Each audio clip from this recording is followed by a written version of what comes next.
राजस्थान के सीकर में स्थित खाटू श्याम आज करोड़ों भक्तों की आस्था के केंद्र है। लेकिन क्या आप जानते हैं कि यहाँ विराजित भगवान श्याम असल में कौन है? दरअसल इस कहानी की शुरुआत होती है महाभारत काल से, जहाँ पर एक योद्धा के पास इतनी शक्ति होती है वह अकेले ही पूरे युद्ध का परिणाम बदल सकता था। ये गाथा है बार्बरिक की। बार्बरिक यानी घटोत्कच का पुत्र, जो कि भीम का पौत्र था, और उन्हें ही हम खाटू श्याम के नाम से पूजते हैं। बार्बरिक भीम के पौत्र और घटोत्कच के पुत्र थे। उन्होंने अपनी कठिन तपस्या से दुर्गा माँ को प्रसन्न करके 3 अमोघ बाण प्राप्त किए। उनके 3 बाण कुछ इस प्रकार से थे। पहले बाण से वो उन सभी शत्रुओं को चिन्हित कर सकते थे जिन्हें वो मारना चाहते थे। दूसरे बाण से वे उन सभी को चिन्हित कर सकते थे जिन्हें वो बचाना चाहते थे। और तीसरा बाण पलक झपकते ही उन सब का संहार कर सकता था। जब महाभारत का युद्ध चल रहा था तो बार्बरिक ने अपनी माता को एक वचन दिया था कि वे हारे का सहारा बनेंगे।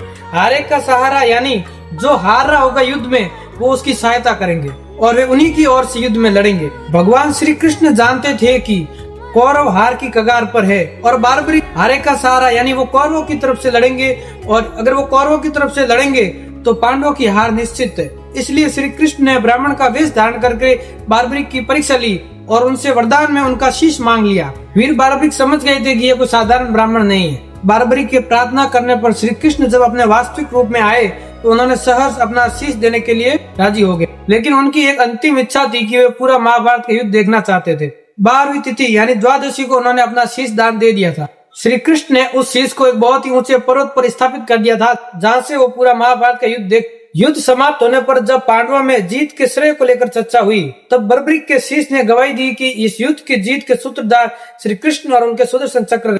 इससे प्रसन्न होकर श्री कृष्ण ने उन्हें वरदान दिया कि कलयुग में तुम मेरे नाम यानी श्याम के नाम से पूजे जाओगे। जो भी सच्चे मन से तुम्हारा नाम लेगा उसकी सारी मनोकामनाएं पूर्ण होगी। सदियों बाद खाटू के राजा को एक स्वप्न आया और एक विशेष स्थान पर खुदाई करने पर वो दिव्य शीश प्राप्त हुआ और इसी स्थान पर खाटू श्याम के मंदिर का निर्माण हुआ। आज खाटू श्याम जी को कलयुग के अवतारी और हारे का सहारा कहा जाता है। फाल्गुन मेले के दौरान लाखों की तादाद में श्रद्धालु आते हैं और वो केवल एक ही नारा लगाते हैं, बोल खाटू नरेश की जय। आपको ये इतिहास अगर पसंद आया हो तो कमेंट में जय श्री श्याम जरूर लिखें और हमें फॉलो करें।